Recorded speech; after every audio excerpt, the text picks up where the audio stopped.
Durablement vôtre pour un monde à la fois vivant, vivable et viable.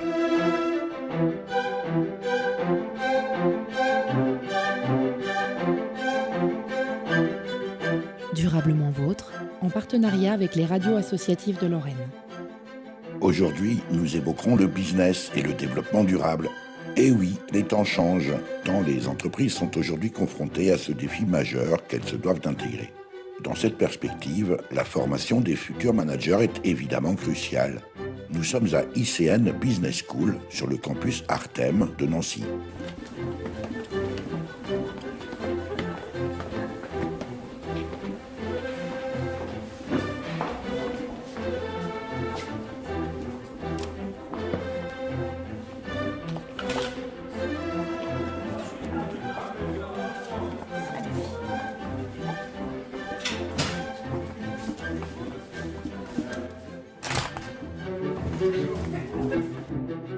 Éric Mutschler, Durablement Vôtre.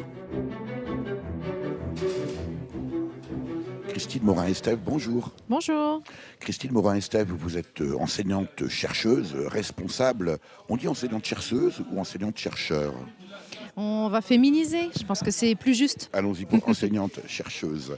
Responsable, ça au moins c'est simple. Développement durable et responsabilité sociétale des entreprises.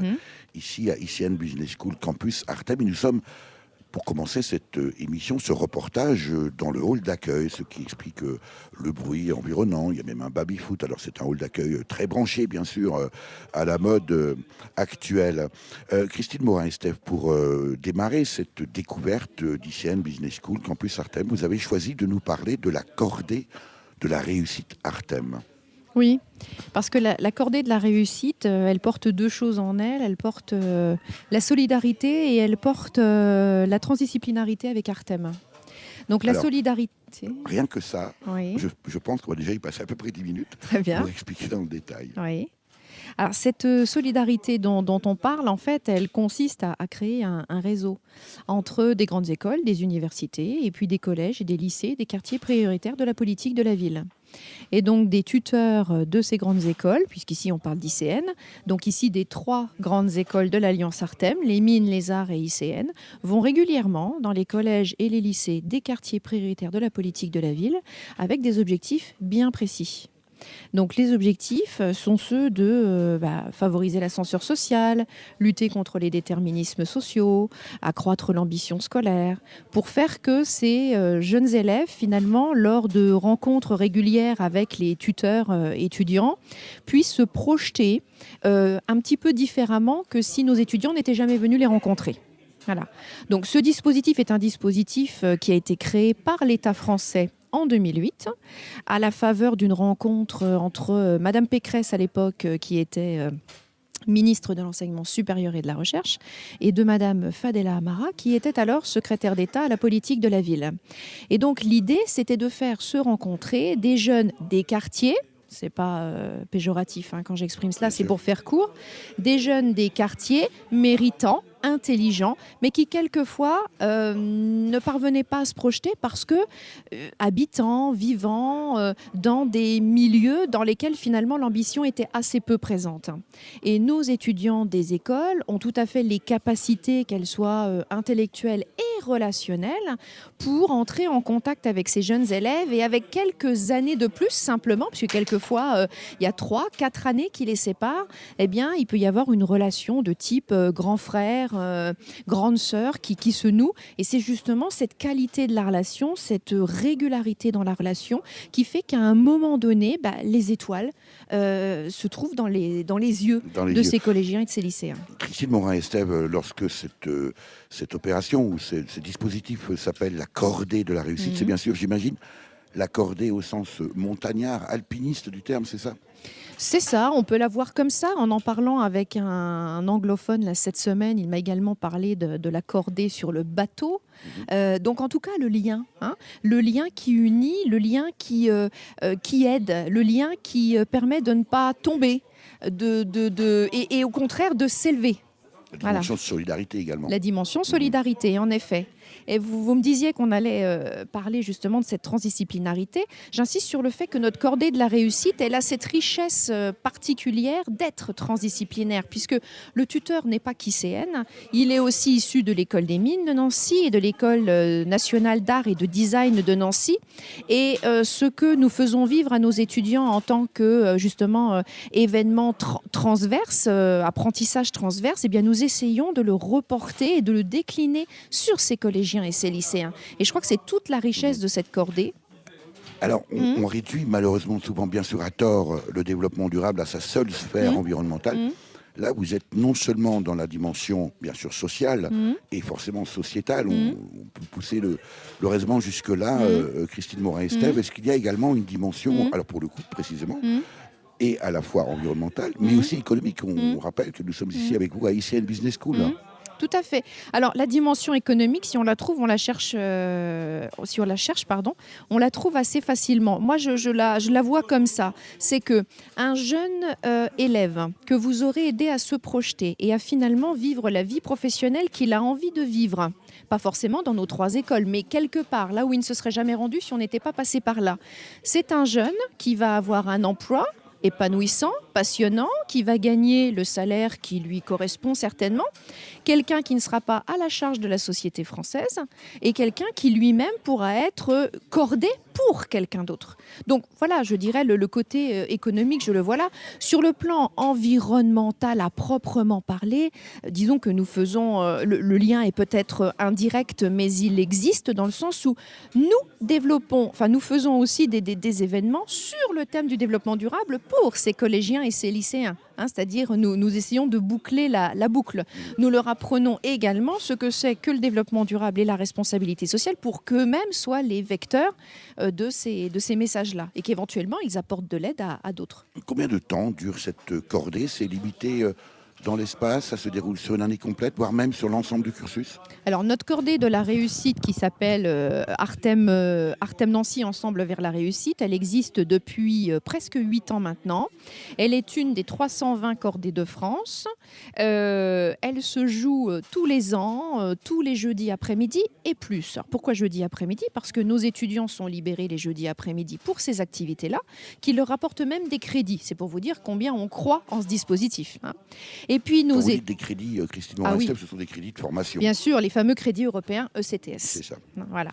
Et quand je dis les jeudis après-midi, c'est vraiment un minimum, puisque nous proposons à ces jeunes gens, pour accroître cette ambition scolaire, des sorties culturelles, opéra, musée, des sorties même des voyages à l'étranger. Donc là, on ne peut pas être que sur le jeudi après-midi. Par exemple, nous allons emmener là toute une classe à Paris au Comité national d'éthique au mois de mai. Nous allons emmener toute une classe de Morange à Paris visiter différents sites. Ça se joue sur 2 jours, 3 jours. Et nos étudiants sont là pour accompagner les élèves. La cordée, je le redis, c'est d'abord une rencontre. Et sans cette proximité, on pourrait presque dire promiscuité, mais dans le bon sens du terme, entre les tuteurs des grandes écoles et les collégiens et les lycéens, point de cordée efficace si vous voulez. Ce que l'on recherche, c'est qu'il y ait des résultats. Alors il y a quelques résultats visibles, c'est difficile de mesurer et d'évaluer, on imagine. On ne va pas mentir, mais nous avons de belles histoires à raconter. Une jeune fille de Morange, voilà, une jeune fille de Morange qui a passé l'oral de Sciences Po, une autre jeune fille qui a fait la première année de la fac de médecine, un autre qui est entré à la fac de droit. Tout ça grâce à la cordée. Et oui, en tout cas, il l'affirme. Un qui est entré à ICN. Alors là, pour le coup, on ne l'a pas fait exprès. Mais c'est tant mieux. Celui-là a franchement réussi, Christine Morin-Estève. Est-ce que les élèves qui sont concernés par Cordée de la réussite sont conscients de l'opportunité qui leur est offerte alors peut-être pas forcément à l'origine, au démarrage de cette cordée, mais peut-être au fur et à mesure de son déroulement, Christine Morin-Estève? Alors, oui. Ma réponse est clairement affirmative. Les établissements avec lesquels nous sommes encordés, ils sont au nombre de 12 en Meurthe-et-Moselle et en Moselle, puisque nous allons jusqu'à Forbach et Morange, sont triés sur le volet tant ils ont soif d'intégrer la cordée de la réussite. Donc quelquefois, nous sommes obligés de limiter le nombre d'élèves à notre plus grand regret, mais nos moyens ne sont pas illimités, tant en termes de tuteurs, donc de ressources humaines, que de ressources financières. Donc oui, ils ont conscience que cette cordée, c'est un nouveau modèle d'enseignement. Pour eux, ce n'est pas vécu comme de l'enseignement. En même temps, Christine Oui. Morin-Estève, est-ce que ce dispositif, dont on a bien compris la logique et la dimension innovante, n'est pas aussi quelque part un constat d'échec du système éducatif en général ? Alors, on ne va pas se cacher, en effet, la réalité n'est pas toujours très jolie à voir. On rencontre quelquefois des jeunes gens issus de familles très, très pauvres. J'aurais des tas d'anecdotes à raconter qui ne sont pas jolies à raconter, mais la cordée passe par là. Moi, je crois que chacun fait sa part. Je crois qu'on a tous une sphère d'influence, comme on dit en RSE, et que chacun, à sa manière, tel le colibri, mène son petit bateau, avance, et notre cordée, elle est là. Alors peut-être pour répondre à l'échec dont vous parliez, en tous les cas, elle est pleine de succès et de grande satisfaction pour les élèves d'abord, pour les établissements et pour nos étudiants qui se forment à l'entraide et qui sont vraiment, grâce à cela notamment, puisqu'il y a plein d'autres dispositifs, des managers responsables, comme on le souhaite à ICN. By the gasworks wall, dreamed a dream by the old canal. I kissed my girl by the factory wall. Dirty old town, dirty old town.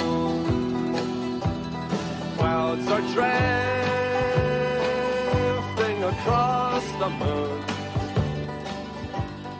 Cats are prowling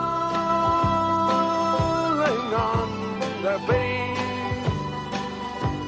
Springs a girl from the streets at night. Dirty old town, dirty old town.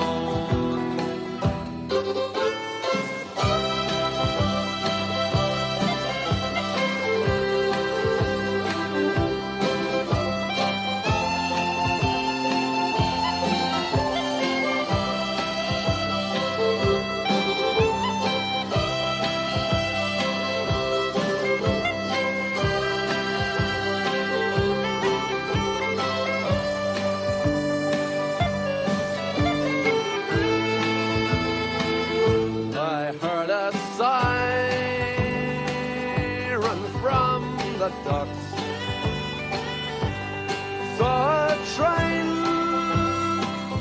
set the night on fire. I smelled the string on the smoky wind. Dirty old town, dirty old town. I'm gonna make a picture back, shining steel, tempered in the fire. I'll chop you down like an old dead tree. Dirty old town, dirty old town. I met my love by the gasworks wall. Durablement vôtre, Éric Mutschler. Dreamed a dream by the old canal. I kissed my girl by the factory wall. Dirty old town, dirty old town, dirty old town. Nous continuons cette découverte d'ICN Business School Campus Artem avec vous, Christine Morin-Estève. Je rappelle que vous êtes enseignante-chercheuse responsable de développement durable et responsabilité sociétale des entreprises. Cette découverte à la fois des bâtiments qu'ICN Business School a intégrés depuis le printemps 2017, donc c'est tout récent, dans des bâtiments flambant neufs ici sur ce campus Artem, et on bien sûr découvrira également la dimension, l'offre de formation d'ICN Business School. Alors nous venons de gravir des escaliers à l'intérieur même de ce qu'on appelle ici la verrière, cette curieuse construction entièrement de verre, couleur bleue et rose. Arrêtez-moi si je me trompe, Christine Morin-Estève. Et puis nous sommes installés ici au premier étage de la terrasse. C'est ça. Il y a en effet sous cette galerie, vous remarquiez ces jolies couleurs, correspondent finalement aux couleurs principales du mouvement artistique de l'école de Nancy. Je me disais bien qu'il y avait une raison. Voilà. Et si les auditeurs pouvaient voir les magnifiques piliers qui supportent cette verrière, ils y verraient quelque part des arbres. Là encore, représentant la nature très présente un peu plus d'imagination, dans le mouvement de l'école de Nancy. Alors c'est vrai que cette verrière qui fait 700 mètres de long, comme le fait la place Carnot, comme le fait la place Carrière à Nancy, 700 mètres de long qui relie 3 écoles. 3 écoles qui constituent cette alliance Artem. Donc, qui est la spécificité même d'Artem. Exactement. Rappelez-nous l'acronyme Artem, Christine Morin-Estève. C'est de l'art avec de la technologie et du management, c'est-à-dire que se trouve, et dans l'ordre d'apparition en venant du centre-ville, l'école supérieure d'art et de design de Nancy, suivie d'ICN Business School, suivie de l'école des mines de Nancy. Voilà. Alors on peut s'étonner quand même, puisqu'on a l'habitude de découper l'enseignement, la recherche de façon très cartésienne en France, où les choses sont très cloisonnées. Ici, la démarche originale voulue par cette alliance de 3 grandes écoles associe à la fois le management, vous le disiez, l'art, mais aussi la technologie. Oui. Quel est l'intérêt ? Qu'est-ce qui est recherché à travers cette démarche-là, Christine Morin-Estève ?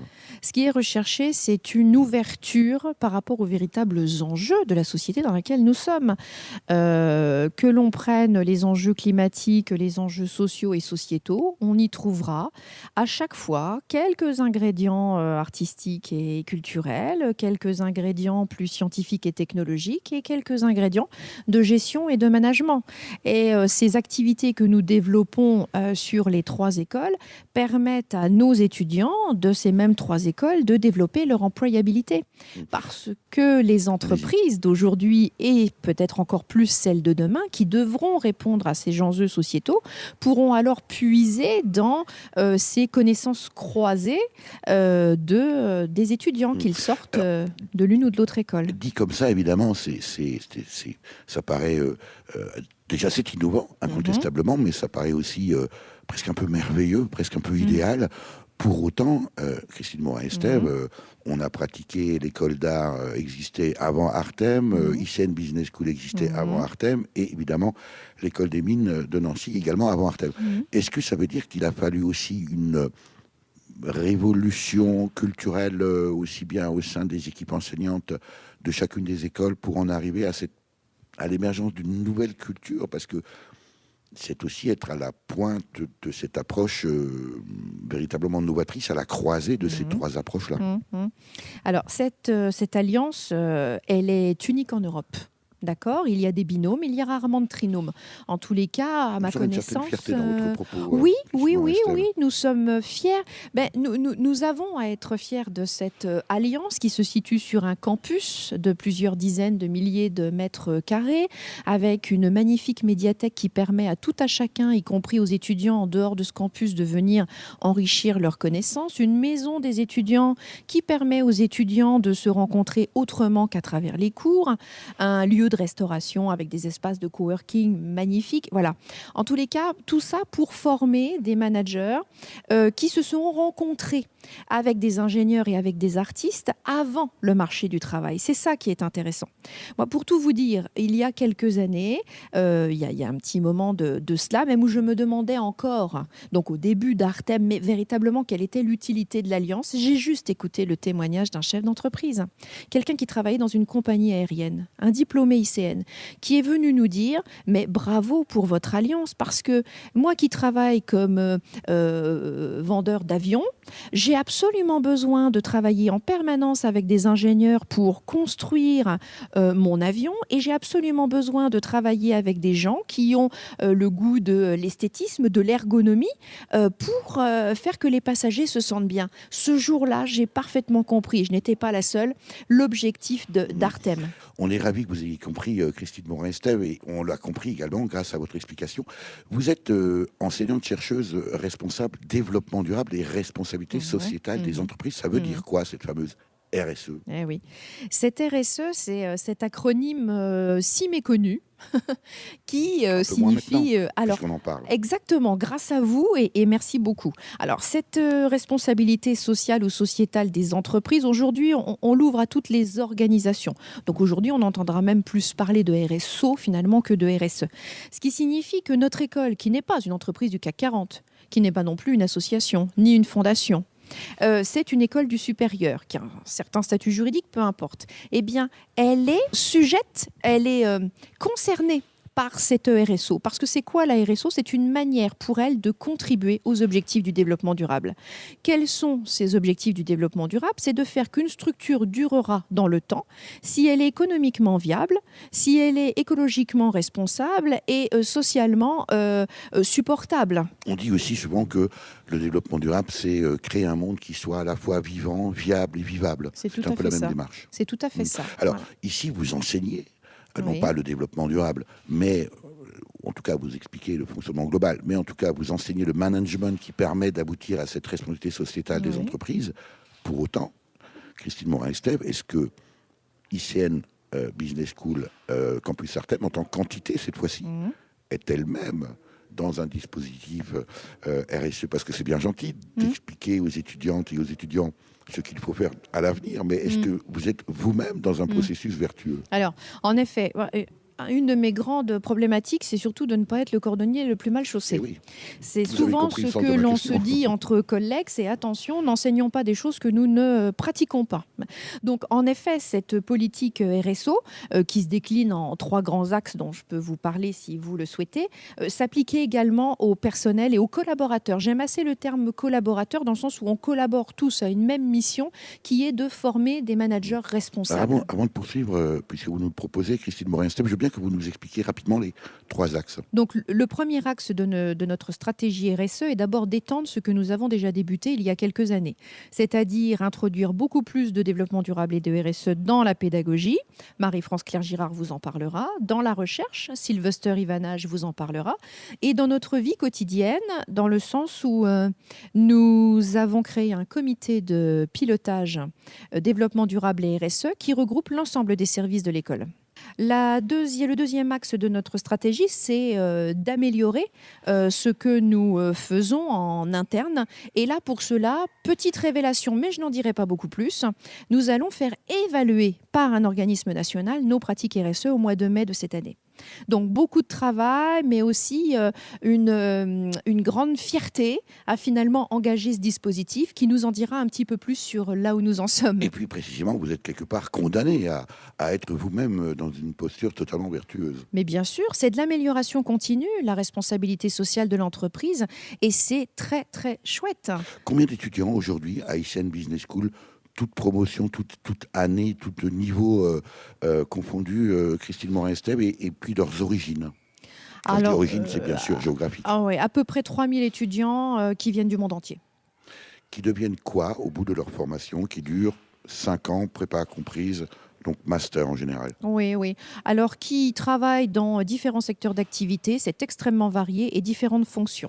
Au niveau des fonctions, on a beaucoup de jeunes diplômés qui vont dans la finance, dans le marketing, dans les ressources humaines, dans le droit aussi, de plus en plus, y compris dans l'informatique. C'est extrêmement varié. C'est tout l'intérêt aussi de l'école de commerce. Dans la finance, il y a encore beaucoup de travail, non, sur la responsabilité sociale des entreprises? Oui, comme partout ailleurs, je dirais. Ne jetons pas l'opprobre sur la finance. On a des collègues qui travaillent parfaitement bien sur la finance responsable. C'était un long chemin et maman l'a pris. Elle m'avait dans la peau 8 mois et demi. Oh oui, 8 mois et demi. On a quitté la maison, c'était la guerre. Sûr qu'elle avait raison, y avait rien à perdre. Oh non, excepté la vie. Je suis née ce matin, je m'appelle Merci.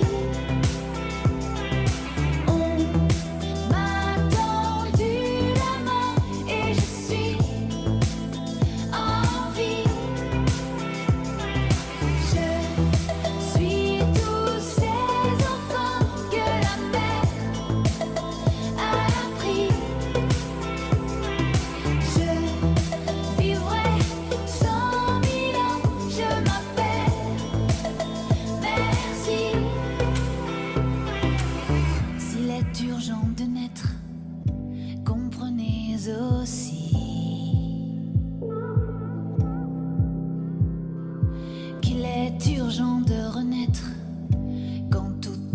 détruit. Merci. Et là devant nos yeux, il y avait l'ennemi, une immensité bleue, peut-être infinie, mais oui, on en connaissait le prix. Surgissant d'une vague, un navire ami a redonné sa chance à notre survie. C'est là que j'ai poussé mon premier cri. Je suis née ce matin, je m'appelle Merci. On m'a tendu la main et je suis en vie. Je suis tous ces enfants que la mer a pris. Je vivrai 100 000 ans, je m'appelle Merci. Derrière les sémaphores, serait-ce le bon port? Que sera demain? Face à face ou main dans la main? Que sera demain? Je suis née ce matin. Durablement vôtre, Je m'appelle Éric Mutschler. Merci. Merci, merci. Merci, merci. Merci, merci. Je vais bien, merci. Merci, merci. Merci, merci. Merci, merci. Je vais bien, merci. Merci, merci. Merci, merci. Merci, merci. Je vais bien, merci. Merci, merci. Merci, merci. Merci, merci. Je vais bien, merci. Nous sommes toujours à Nancy, ici à ICN Business School Campus Artem. On continue la visite de ces nouveaux locaux et on s'arrête ici dans cet amphithéâtre tout neuf, tout beau avec vous, Marie-France Claire-Girard. Bonjour. Bonjour. Vous êtes chargée de développement pédagogique. Ça veut dire quoi précisément, Marie-France Claire-Girard? Le développement pédagogique, c'est de travailler avec mes collègues, notamment des 3 écoles, et de réfléchir à comment est-ce qu'on peut toujours séduire nos étudiants, leur donner envie d'apprendre, leur prendre du recul par rapport à leur posture d'étudiants et surtout de futurs citoyens. Alors vous avez parmi les nombreuses activités, les nombreux cours et les nombreuses formations que vous mettez en œuvre ici à ICN Business School, Campus Artem, on le rajoute systématiquement parce qu'évidemment c'est une approche et un contexte particulier ici à Nancy. Pour illustrer ce travail que vous mettez en œuvre ici, Marie-France Claire-Girard, vous avez souhaité évoquer les CB Days. Les CB Days, alors il y a beaucoup d'anglicismes dans cette école. On parle presque plus l'anglais qu'aujourd'hui que le français. Ce sont les Creative Business Days. Expliquez-nous. Alors effectivement, c'est un séminaire qui est proposé aux étudiants des 3 écoles en première année. Ça regroupe à peu près 500 étudiants et 14 à 17 enseignants qui viennent des 3 écoles. L'idée fondamentale est déstructurer le vécu universitaire des étudiants. Ils ont tous fait des grandes prépas, ils ont intégré des grandes écoles, et c'est de les sortir de leur silo et de les amener à découvrir l'importance de l'autre, l'importance d'autres formations, et surtout aussi, bien évidemment, les conduire vers une découverte des enseignements qu'ils vont avoir, et encore une fois, je renouvelle, leur donner envie d'apprendre. Ça veut dire que les étudiantes et les étudiants qui ne sont pas à ICN Business School Campus Artem, dans une université classique, sont dans des silos? Non, je parle de l'amont, je parle avant la... Ça veut dire quoi précisément?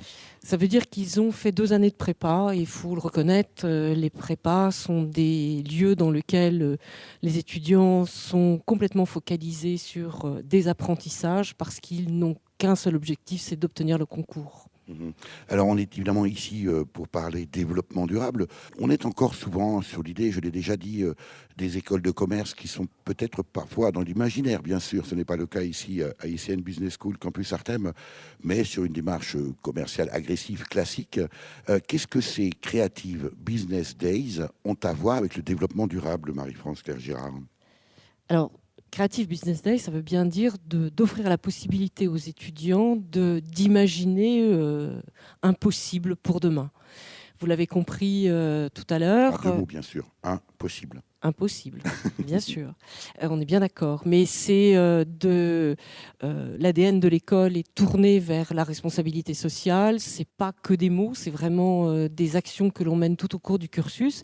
Et c'est d'offrir la possibilité aux étudiants dans cette première année, dans ce séminaire, de travailler sur des projets qui intègrent cette dimension-là.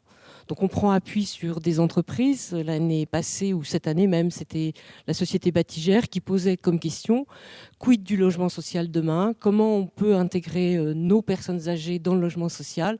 Donc c'est la responsabilité sociale au sens de moi, citoyen de demain, qu'est-ce que je peux faire? Ce qui n'enlève pas du tout l'idée de générer du business, de générer du profit, parce que sans ça, il n'y a pas d'entreprise. Comment est-ce que les étudiants réagissent à ce type de défi? Parce que, évidemment, on a bien compris que culturellement, alors évidemment, quand on met des étudiants issus d'horizons aussi divers que l'art et le design, le business et puis les mines, ce sont des approches avec des cultures spécifiques bien différentes. Comment ça se passe concrètement, Marie-France Clerc-Girard? Bah écoutez, c'est très difficile à résumer. Je vous inviterai à vivre ce séminaire avec nous. On reviendra. Et vous verriez je crois qu'on est tous aussi surpris de la réaction des jeunes. Et on sent vraiment un mouvement, un intérêt pour faire autrement que ce qu'on a pu faire jusqu'à présent. Alors précisément, vous connaissez les étudiants depuis déjà un moment, Marie-France Clerc-Girard. Est-ce que vous notez une évolution franche et nette? Est-ce que vous êtes confiante pour le gouvernail, l'avenir qu'on laisse à nos jeunes? C'est compliqué de vous répondre très vite. Il y a quand même une tendance de fond, et je pense que tout le travail qu'on fait, nous, en tant qu'enseignants, c'est pas histoire de se lancer des fleurs, mais c'est pas un one-shot, les CBDS. C'est un lancement vers 3 années vers lesquelles ils vont être de plus en plus sensibilisés. Donc ça, oui, je suis optimiste. On aura toujours, bien sûr, les fameuses start-up sur le digital, etc., etc. Mais il en faut aussi. C'est plus cette prise de conscience de travailler autrement, de réfléchir à la gouvernance. Et on sait très bien qu'une société qui ne gagne pas d'argent, elle meurt. Donc c'est gagner de l'argent, mais en réfléchissant et en pensant à demain, c'est sûr. Merci Marie-France Clerc-Girard. Merci à vous pour votre intérêt. Durablement vôtre, Éric Mutschler. Nous nous retrouvons pour quelques instants dans ce hall d'accueil d'ICN Business School Campus Artem, où il y a décidément beaucoup de monde pour vous retrouver, vous. Johan Bourgoin, bonjour. Bonjour. Johan Bourgoin, vous êtes étudiant en 2e année du programme ICN Grande École, et vous êtes, j'allais dire, surtout président sortant de Green Touch. Expliquez-nous en quoi consiste cette association, Johan Bourgoin. Alors, cette association cherche à sensibiliser le plus grand nombre d'étudiants, de professeurs et de personnel de l'école ICN par l'action plutôt que par les discours surtout. C'est ça notre orientation principale, parce qu'on parle beaucoup de développement durable depuis des décennies, mais on a décidé d'être à notre niveau une petite boussole pour montrer l'exemple. Cette contribution à l'association Green Touch, Johan Bourgoin, c'est une démarche volontaire de la part de chaque étudiant. Il n'est pas obligé de participer, contrairement aux cours, j'imagine, à l'action de l'association. Alors, les associations au sens large, l'engagement dans les associations est inscrit dans la première année, le premier cursus, enfin un cheval entre la première et la 2e année du programme Grandes Écoles. Donc c'est obligatoire, mais ensuite le choix de l'association, effectivement, reste libre. Alors vous avez choisi Green Touch, vous avez même été président de cette association. Très concrètement, quelles sont les actions, puisque c'est le leitmotiv de l'association Green Touch, l'association étudiante en quelques mots, Johan Bourgoin, qu'avez-vous fait réellement, concrètement? Alors on s'est orienté principalement sur les 3 piliers du développement durable, à savoir l'écologie, le social et l'économie. Et on a essayé de le marier les 3 ensemble, ce qui est assez difficile dans notre société actuelle. On a voulu montrer l'exemple avec ces 3 piliers. Oui, sinon ça se saurait. Et donc les projets très concrets qu'on a lancés, c'est une offre de panier de fruits et légumes locaux, de saison et parfois bio quand c'est possible sur le campus, ouvert à tous. Nous avons récemment organisé un marché de Noël du commerce équitable, donc il fait le lien avec des producteurs, j'ai envie de dire locaux, mais dans les pays du Sud, des coopératives qui se sont regroupées autour de piliers socio-écologiques assez exigeants. Nous avons également, on essaye de répondre à la demande quotidienne sociale, disons, donc, dans notre territoire, en participant aux collectes annuelles des Restos du Cœur. Nous avons également participé à une collecte de vêtements de sport pour les réfugiés donc de Nancy. Et sinon, nous organisons également de nombreuses conférences sur les thèmes du développement durable au sens large, mais de l'économie sociale et solidaire, puisque effectivement notre école est orientée business. Alors précisément, comment est-ce que vous, en tant qu'étudiant, Johan Bourgoin, vous vivez cette alliance, puisqu'on est à Artem, c'est le cas de le dire, ou en tout cas cette mise en perspective entre le développement durable et le business?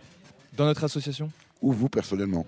Personnellement, le lien entre le développement durable et le business, ma foi, je pense que c'est une question de survie aujourd'hui. C'est-à-dire que les entreprises cherchent à innover, à se démarquer sur un marché hyper globalisé, hyper concurrentiel. Donc le développement durable n'est plus tellement une contrainte, en tout cas de moins en moins, mais plutôt une opportunité d'un levier économique. Est-ce que ça c'est le discours de Johan Bourgoin ou est-ce que c'est un discours partagé par l'ensemble de vos camarades ici sur le campus Artem ICN Business School? Disons que c'est une vision que l'on partage sur le campus. Après, à savoir comment est-ce qu'on peut concrétiser ça, c'est plus difficile. La conscience est là, maintenant savoir comment faire. C'est pour ça qu'on a voulu montrer l'exemple et montrer que des choses sont possibles. Et qu'est-ce que vous retenez de cette année, par exemple, ou de vos années de présidence de l'association Green Touch, et surtout toutes ces actions que vous avez menées, que vous venez d'évoquer, Johan Bourgoin? Ce que je retiens, c'est de pouvoir faire. J'ai toujours rêvé de faire des choses plutôt que de parler. J'ai beaucoup parlé par le passé et là, je suis très ravi de pouvoir le faire. Et ce que je retiens, c'est qu'on a un slogan ici, c'est « Join the Family ». C'est qu'on est une grande famille, enfin une petite famille ICN, à taille humaine, entre à la fois les étudiants, mais aussi les professeurs. Et on travaille beaucoup ensemble sur tous ces projets, en tout cas pour le développement durable, et aussi sur de nombreux autres projets. Et au quotidien, c'est comme ça que je le vis. Dans d'autres domaines, on aurait plutôt parlé de corps plutôt que de famille? Je préfère le concept de famille, et puis on peut parler de réseau. Et la dynamique des réseaux est très importante pour pouvoir faire évoluer les choses. Le petit pêcheur gaspésien suivait son père chaque matin. 15 ans et demi et déjà le pied marin. Sous la lueur d'un vieux fanal, accompagné par les étoiles, prenait le large, le vent dans les voiles. Tous les jours son père lui disait, quand il remontait les filets, y a tant de poissons dans le Saint-Laurent qu'on en aura jusqu'à la nuit des temps. Et au bout de 46 ans, le paternel comme de raison décida de jeter l'ancre pour de bon. Le petit pêcheur gaspésien, qui n'avait plus rien d'un gamin, prit la relève du bonhomme au la main. Comme les pêcheurs des environs, il voulut prendre de l'expansion, troqua le vieux bateau pour un plus grand. On ne peut pas arrêter le changement. Le petit pêcheur gaspésien roulait sa bosse avec entrain dans les années 70 et 80. Et pour mieux runner sa business, il prit avec lui ses deux fils, comme le père l'avait fait avec lui jadis. La pêche était en plein essor, c'était l'époque des grands records. Il revenait chaque jour à marée basse, le bateau rempli de morues bien grasses.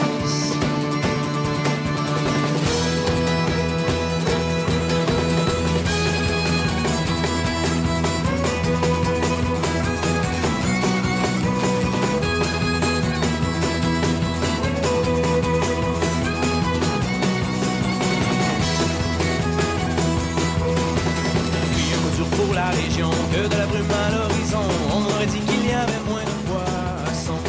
Partout on niait l'évidence, mais la rumeur courait dans l'anse que l'on aurait surestimé l'abondance. Comme il n'y a plus de morues et que les prises diminuent, les scientifiques ont crié halte là. Il fallut vite imposer des quotas. La morue reviendra bien vite, répétaient les plus optimistes, même si plusieurs allaient droit vers la faillite. Beaucoup de jeunes gens de la place, découragés de partir en masse. Y'a pas de job ici, qu'est-ce que tu veux qu'on fasse?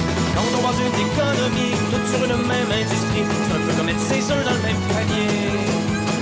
On on reste le bec à l'eau quand il est vidé. Durablement vôtre, Éric Mutschler. Le petit pêcheur gaspésien sent monter en lui le chagrin quand il voit ses garçons exilés au loin. Les deux ont les pieds bien au sec, l'un à Montréal, l'autre à Québec.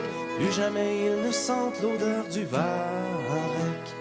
Le poisson est jamais revenu et son beau bateau fut vendu. Il ne lui reste que le paysage et ses souvenirs quelque part au large. Nous continuons notre découverte, notre visite ici à ICN Business School Campus Artem, c'est à Nancy, où on découvre à la fois déjà l'extraordinaire bâtiment qui accueille ici non seulement ICN Business School, mais aussi l'École nationale supérieure d'art et de design de Nancy et Mines Nancy, pour rencontrer cette fois-ci vous-même, Sylvester Abanaï. Bonjour. Bonjour. Merci de nous recevoir là pour le coup dans votre bureau. C'est votre cadre de travail, c'est votre lieu de chercheur. Vous êtes professeur associé. Alors je cherche votre carte de visite qui n'est pas très grande, mais où il y a beaucoup de choses, parce que vous êtes professeur associé en management des systèmes d'information. Ça veut dire quoi pour un néophyte comme moi, Sylvester Abanaï, les systèmes d'information? Alors, les systèmes d'information, c'est, si je peux vous donner une définition, parce qu'il y en a plusieurs, c'est l'ensemble des outils, des hommes, des logiciels, des procédures, etc., qui permettent donc de gérer les affaires de l'entreprise de manière électronique. En général, on réduit ça au PC, quoi, mais c'est beaucoup plus complexe, évidemment. C'est beaucoup plus complexe. Les systèmes d'information pour les entreprises aujourd'hui sont tellement sophistiqués qu'ils sont capables donc de donner aux entreprises ce qu'on appelle un avantage concurrentiel. On a compris. Sylvester Abanaï, quel rapport y a-t-il entre le département, le domaine de recherche et d'enseignement qui est le vôtre, des systèmes d'information et le développement durable? Eh bien, les systèmes d'information, d'un côté, sont des consommateurs de l'énergie, donc ils ont une empreinte assez importante énergétique. Donc, je dirais qu'au niveau mondial, cela compte pour 3% de la dépense totale énergétique, mais en même temps, quand on les met en place correctement, donc ça peut effectivement économiser beaucoup d'énergie pour l'entreprise.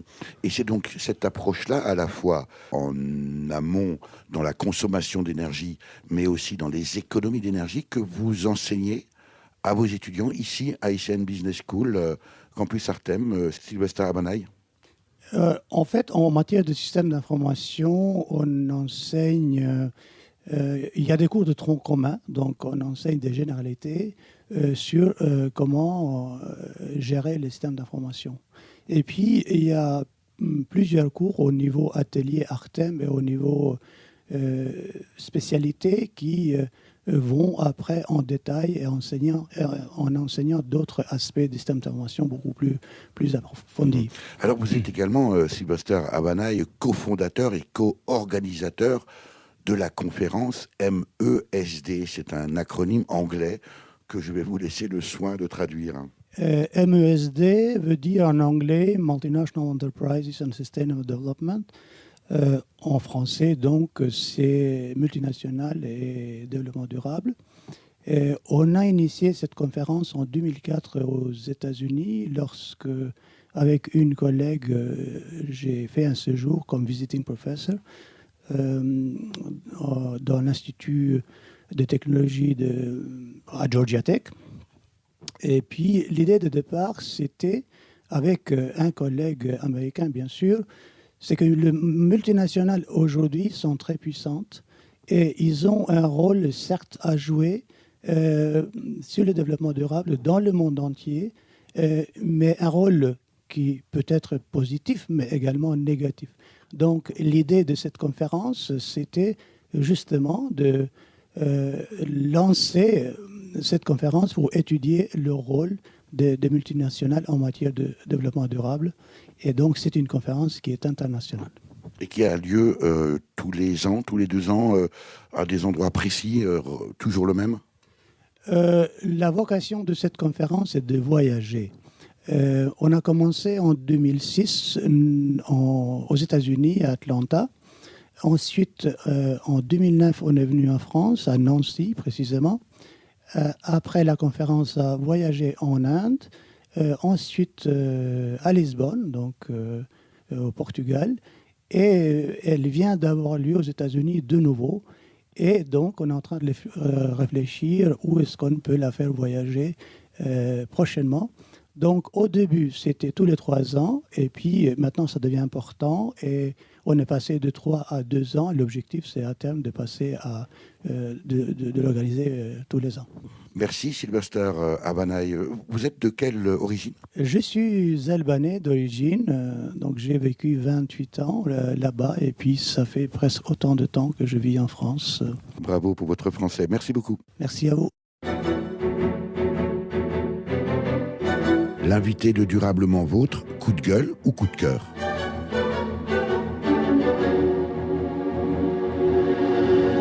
On vous retrouve, Johan Bourgoin, étudiant en 2e année du programme ICN Grande École, ici à ICN Business School, campus Artem, pour cette dernière séquence, coup de cœur, coup de gueule.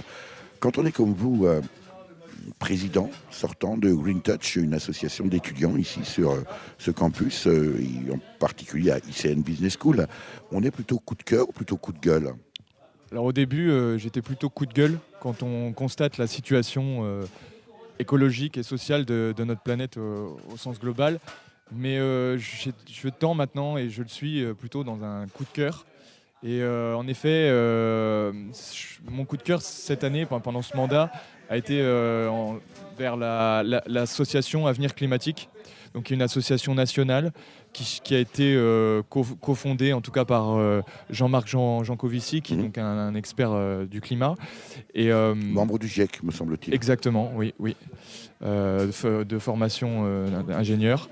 Et cette association m'a permis d'ouvrir les yeux encore plus concrètement, très techniquement, sur les enjeux énergie-climat, et même de casser certaines idées que je pouvais avoir en tant que, j'aime pas trop ce mot écologiste parce qu'il a une consonance politique, mais en tout cas oui, écologiste convaincu, passionné de l'environnement. Et donc ce qui m'a beaucoup intéressé, c'est de pouvoir être un de ces ambassadeurs, en tout cas du climat, à travers la France, ou en tout cas quelques régions, en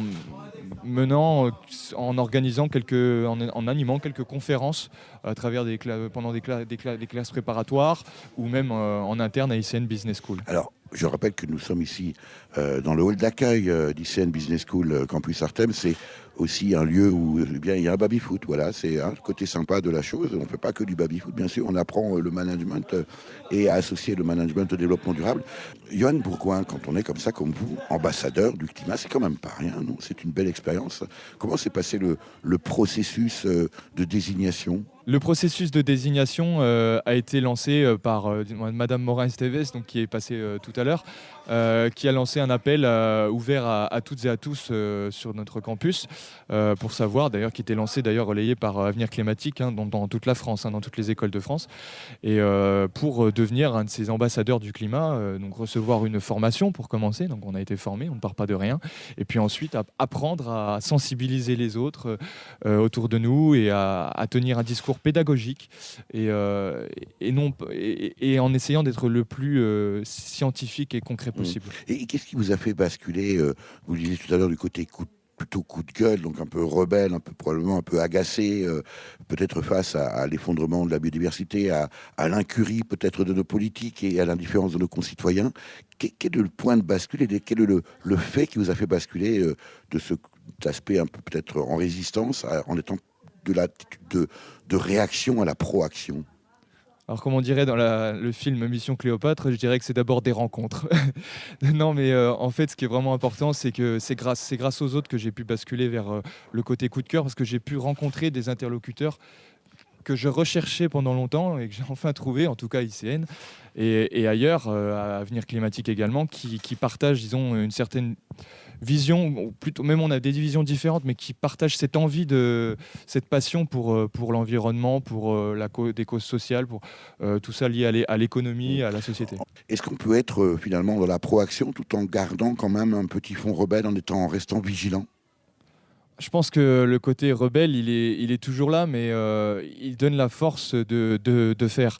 Comme vous l'avez bien précisé, moi je pense que tout est utile.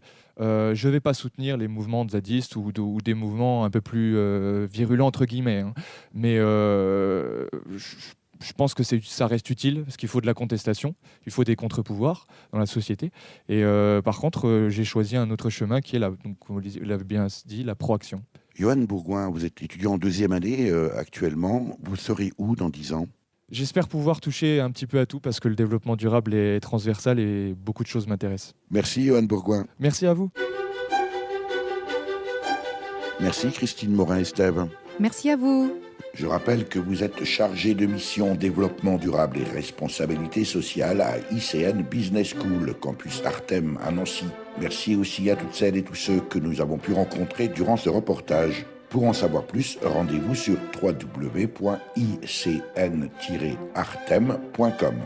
Vous avez pu écouter dans l'ordre Dirty Old Town, écrite en 1949 par le Britannique Evan McCall, interprété ici par le groupe londonien The Pogs, paru sur l'album Rum Sodomy and the Lash, sorti en 1985.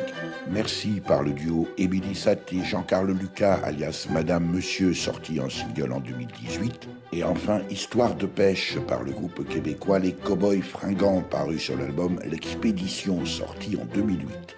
À la technique et au montage, Véronique Olivier. Vous pouvez réécouter cette émission dès la semaine qui suit sa première diffusion sur le site www.durablementvôtre.fr.